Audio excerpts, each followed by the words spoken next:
এই তো আমি রান্না করছি মিষ্টি আলু শাক, লাউ শাক, আলু শুটকি দিয়ে রান্না করছি।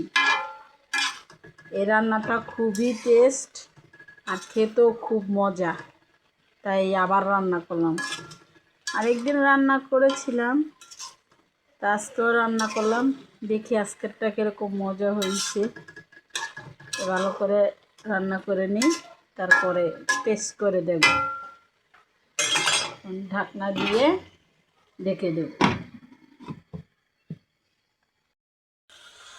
এই তো হয়ে গেছে আমার শুটকি। এখন একটু ধনিয়া পাতা দিয়ে দেব। ধনিয়া পাতা দিয়ে অনেকক্ষণ নেড়ে চেড়ে তারপরে উঠিয়ে নেব। এটা স্পেশাল শুটকি, খাইলে মুখে লেগে থাকবে, খুবই মজাদার।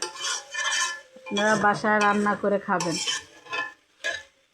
আর আমাকে কমেন্ট করে জানাবেন যে আসলে শাকটা কীরকম হয়েছে।